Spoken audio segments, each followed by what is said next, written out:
G'day community, Lekdog here with another Supercoach podcast flying solo today. Make sure you head to puntlife.store and check out all of the great Jock, Reynolds merchandise. We've got a bunch of new shirts up, a bunch of new team-based shirts. Basically name your team and it's there, and if it's not there, we'll put it there. Also, thank you to Telebeats for the music. This is just going to be a quick one. We've done a couple of these this year. We've just got to get something out there before the round starts. Recording this 3 o'clock on Saturday. Still don't have any teams for Sunday, making it very difficult for us. But we do know a few players that are going to be playing this round. Damon Greaves, defender, Hawthorn, 123k if you need a defender, will be debuting for Hawthorn tomorrow. We've also got Flynn Perez, 117k defender from North Melbourne. Missed all of last year. Didn't play football last year. So unsure anything about him really. But if you need someone who's playing in defence, he's playing. He's playing tonight. North Melbourne take on Port Adelaide. In terms of other rookies that we can look at, we've got Caden. I think it's Caden. Could be Cadine. Not sure. Don't know how to pronounce his name. Coleman, mid-forward from Brisbane. He made his debut, was it last night? Time isn't. Yeah, it was last night. Gee whiz, the days are merging together. 117k player. He scored 59 Supercoach points. I watched the game. He had a bit of pace about him.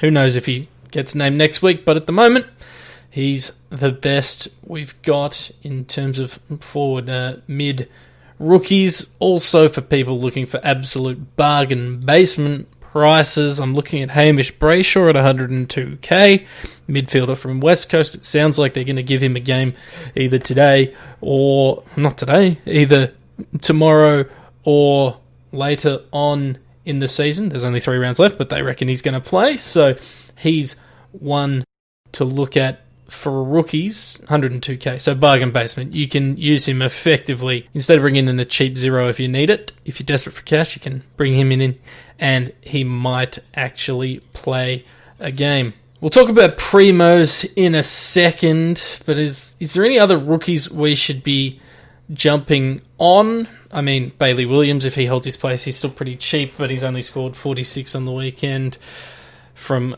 West Coast. I suspect he's not a buy-in option. Look, at this stage, if you can bring in someone who's playing but won't cost you a lot, they're worth looking at. Who do you jump off at this stage in the season?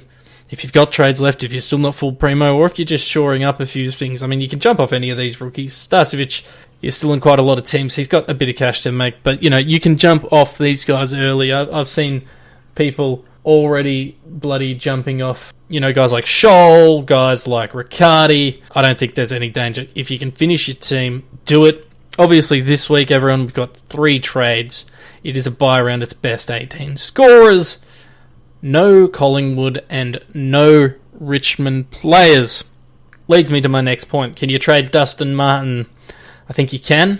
I think about 150 odd K would get him up to a max Gawn. I know a lot of people are looking at moving him. I mean, he's had a decent season for us, but 54 on the weekend makes it hard to swallow.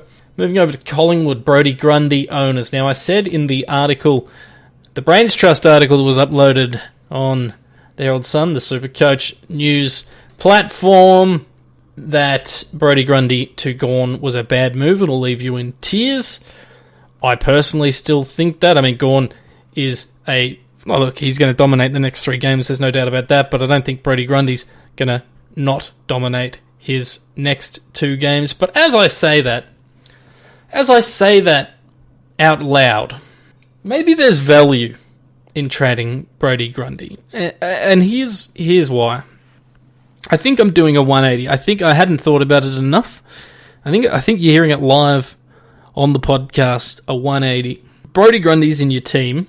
You get a bye this week, and then you get 2 scores of, let's say, 120 points, 240 points. Max Gawn's in your team. If you trade him to Max Gawn, if you can do that, if you have the cash to do that, if you trade Brodie Grundy to Max Gawn, you then have 3 weeks, and let's say Max Gawn averages 130. That's 390 points. That puts you up a net 150 points. Suddenly, that trade is a reasonable trade. And yeah, it's best 18 this week, but I've actually done a complete flip. I think that's a reasonable trade. So sorry to anyone who followed my advice in the article, because the maths says Brodie Grundy to Max Gawn probably makes sense. Now, trades are an issue. If you don't have many trades to spare, if you still haven't upgraded to full primo, then yeah, you probably don't pull this move. But if you've got trades to spare, if you're competing for rank, it's certainly something you can look at. If you're looking at leagues, then yeah, you probably don't need to pull the move. It's really hard to say. But yes, I'm rambling here, sorry. I've done a 180. I like that trade. I like Grundy to Gawn for those extra 150 points that are going into your team. Okay, now, if Gawn misses a game or gets injured, you're going to cry. You're going to cry, like I said. Interesting. Changing Minds live on the podcast. Stream the Thought podcast, this one. Other players people are jumping off. We're looking at your Zach Williams type players. He's had a couple of spud scores in a row. I personally think if he's your biggest problem, then all the power to you. Trade him out. But if you've got other issues, if you're still not full primo, he's a man that I'm probably holding. Who are you going to trade him to if you're going to trade him? Well, there's a couple of options. You got Jack Scrimshaw. He is on the fire of late. He comes in at just under 400k. Let's pull up his stats here. 398k, 3-round average of 100, 5-round average of 90, 91, 93, and 118 in his last 3. He's very cheap, but you know who's bloody cheaper. You know who's a bloody better option. You know who is the greatest player to ever pull on the boots in the AFL. It's Daniel Bloody Rich, and he comes in at a crisp $372,000, break even 55. And guess what? He's coming up against Gold Coast, Sydney, and Carlton. He likes playing against Gold Coast, Sydney, and Carlton. Came back from injury this week after suspension as well, was in there at some point, scored a 99. What a beautiful human being. Slap him into your sides. He is an attractive beast of a human. On the upper end of the market, of course, in defence, Lloyd, you can't go past if you don't have him. Haynes and Ridley, both at 500k, both very cheap. Haynes is probably the one I'm taking over Ridley. I just like Haynes a lot. I like Haynes a lot. He's only had 2 scores below 96 this year, a 67 and a 75. He's been an absolute mega beast in defence, whereas Ridley has dropped below 90 3 times. So, you know, it's bloody half a dozen of one and 12 of the other, or whatever the saying is. I'm not great at the sayings. If you do have a John Noble and you're still looking to upgrade to the final spot on your side, I think you can afford to trade him. But he is coming off a really decent stretch of games, 89, 76, 57, 87, and 112. He's a beautiful, beautiful, beautiful little player. You could do worse than have him on field, is what I'm saying. Let's move into the midfield. Look, guys, it's kind of difficult to do this stream of consciousness podcast because I haven't seen any of the teams. We've only seen North Melbourne and Port Adelaide. And, well, we're moving into the midfield. Obviously, Travis Boak is a very good option now. They've had their bye. He's in a reasonable vein of form, likes playing against teams lower down on the ladder, will like playing against North Melbourne tonight. He's one that we should all be looking at. Jack Steele, another player coming off the bye, 600k if you can invest that much. Hugh Greenwood, 499k forward mid-swing coming off the bye as well. These are all guys you can get into your side and be pretty bloody comfortable. Nathaniel 5-5 is life. 132 on the weekend. At the cost of Brayshaw, really. Brayshaw barely was on the field, it felt like. Nat Fyfe stood up to the challenge and pumped out a 132. You can get him at a cool $540K, $111,000 cheaper than his starting price. He's one that should be on everybody's lips for that final midfield spot. Obviously, Patrick Dangerfield coming back from their bye. If you don't have him, he's another option. He tends to... it's just starting to heat up, it feels like. Jared Lyons, another one that I'm seeing a lot of people talking about. Jared Lyons scored 138 on the weekend, but geez, hasn't his season been remarkable? He's only dropped below 100 on 3 occasions. In fact, he's only dropped below 114 on 3 occasions. Who would have bloody picked that? You can get him into your side at 575k. He's a beautiful little pot option to finish off those sides. In terms of cheaper players, I mean, we mentioned Hamish Brayshaw earlier. You could look at Jared Berry as well. He's a cheap option. People are jumping on him. 133 and 141 over his last two. 484k. He's probably not one I'm taking the risk on. But, at this stage in the season, we've got to do whatever we can to get our sides up and running, trying to win a couple of leagues, trying to move a couple of ranks. Took Miller, he's one of my favourite potential buy-in options this week. He's had a great year, averaging 107. He's only 510k. Can you believe that? Averaging 107. And comes up against Brisbane, Collingwood, and Hawthorn over the remaining 3. Look, he's had a fantastic year. Only dropped below 104 times. One was a 98. Just a gun, just a little gun up on the Gold Coast. And then finally, the final one I'll mention is Sam Walsh. Foz Daddy spoke about him on the pod last week, and guess what? He came out and did a 132. That's why Foz is the best in the business. If you're looking at cheaper, really cheaper options, I know a few people might be still floating around with Chad Wingard. He put out a half-decent score for us in the last round. He's 360k. I mean, if you're a bold man, James Harms turned up on the weekend, or lady, or person, bold lady, person. And if you're crazy, and I do mean that, if you're crazy, you could look at Jack Siebel. If you wanted to get someone in this right now before the first game of the round, Jack Siebel, he's still got to break into 195. He's going to drop about another 50k at least, probably more, probably 60k. But he's only 350k. We've seen him average 90s before. We've seen him pump out some scores. Obviously, he's just as likely to pump out a 20. Up to you. I'm not going near him, but I'm just trying to offer some cheaper options because I know some people out there are desperate. They're scrambling. They're scraping together cash. But I think probably know if you're listening who you're going for. You're going for a Primo. You're going for a Primo who isn't from Richmond and Collingwood, and that's basically all you're trying to do at this stage. The rucks, we've talked about. Goldstein's playing, O'Brien's playing, Gawn he's not playing, is he? He's dominating, and we've spoken about him already. The forward line, there's plenty of options. Do you hold a Christian Petrarca? Of course, averaging 115 for the year. Robbie Gray's form starting to return. Toby Green posted a decent game on the weekend. Jai Simpkin plays tonight for those owners who don't have him if they're looking for a step down in terms of price and output. But Darcy Parish is an interesting one to me, 480k. His move to the midfield seems to be working. Hasn't dropped below 91 in the last 5 weeks. He's reasonably cheap and gives you some flexibility. Primos are primos in the forward line. Like, it's Lockie Whitfield or bust just about, but... and Tom Hawkins you could throw in there. Andy Brayshaw, once again, his score is completely tied to time on ground, so I'm holding him if I've got him. Jake Riccardi, we already spoke about. Look, if it gets you to full Primo, not opposed to trading him out. I know he's got plenty of cash to make, but we're kind of limited in the forward line this year. We always are, it feels like. What do you say? Like, if you haven't completed your forward line, get the best player you can. I know that's obvious. I'm not against trading Dustin Martin out at all.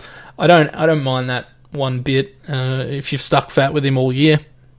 But if you've got holes to patch, you need to make sure you're trading him for a reason. You can't just be trading him sideways. You need to be trading him to generate cash to upgrade somewhere else. Well, community, look, it's really tough to sort of do this one. Devon Smith owners, you'd be bloody happy if you still had him. I don't. I binned him a long time ago because he was a spud. Yeah, what else do I say, community? Like, it's an interesting one, doing these Stream of Thought podcasts, particularly doing them without any data, without any information, without any even knowing who's bloody playing this round. Makes life very difficult. I guess we could talk about some captaincy options because Lachie Neale has failed to fire at his level over the last couple of games. I mean, it's hard to be disappointed with a 113, yet here we are disappointed. My picks for captaincy options this round, you'd be looking at Clayton Oliver. He averages 127 against Fremantle. You'd be looking at Nat Fyfe. He bloody dominates every time he plays Melbourne, it seems. You're looking at Titch. Cripps, I'm concerned against Sydney. I'm concerned that he's not going to play, so that's one to watch. Generally, guys, girls, gentlemen, ladies, people, I think we've learnt that slap a VC on one of your ruckmen and go for a primo captain like a Jack Steele or something with your C if you're not comfortable with going a Lachie Neale. I mean, it's not rocket science. It's pick the good players. Well, look, community, I'm going to have to wrap it up there. I'm sorry that this wasn't much of a podcast, not much content here, not many answers. Questions answered, I'm sure, but hey, if you want to check out the shirts, go to puntlife.store. There's a Jock Reynolds drop-down menu. We've got some pretty sick designs for all the teams out there. If your team isn't up there, message us and we'll make sure it goes live. Look after yourselves, community. Watch team lists. Try not to do your trades too early. Do them as late as you possibly can.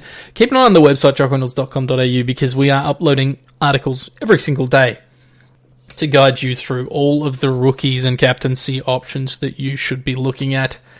Plus, share the love. If you're listening still, give us a like or a rating on the podcast, Apple iTunes. We'd love to get a rating. And before we go, I'd be neglect.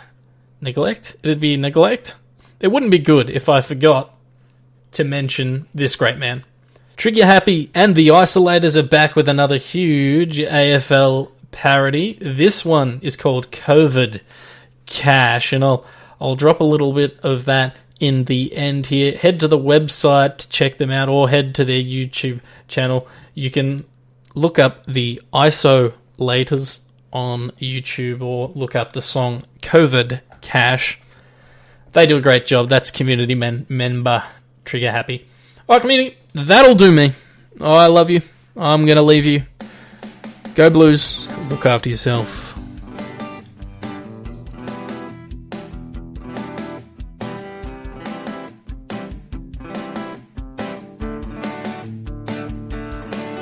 I was working on my tan one sunny day when the boss he rang and said I must pay. I thought he was crazy, so out of line, but all he did was issue the fine. Pay us the cash. Pay us the COVID cash. The COVID cash. That's quite a stash. We need the cash. We need the COVID cash. We need the cash. You've done your dash. The kids went to the theme park for a play when the boss he rang and said I must pay. I said we're sorry, it was a simple mistake, but all he gave me was a massive fake. Pay us the cash. Pay us the COVID cash. The COVID cash. That's quite a stash. We need the cash. We need the COVID cash. We need the cash. You've done your dash. A friendly game of tennis is surely okay. When the boss he rang and said I must pay, we made fun of others, made such a fuss. Now we've been hit by the all-comer bus. Pay us the cash. Pay us the COVID cash. The COVID cash. That's quite a stash. We need the cash. We need the COVID cash. We need the cash. You've done your dash. Pay us the cash. Pay us the COVID cash. The COVID cash. That's quite a stash. We need the cash. We need the COVID cash. We need the cash. You've done your dash. For anyone that steps out of line, all you will get is fees a rather large fine. You must follow the rules, they're there for a reason, so the AFL can finish the season. It's not what the boss, he wants to hear. Maybe a fine will summon severe. At your own peril, do the wrong thing, as the AFL coffers go ching, ching, ching.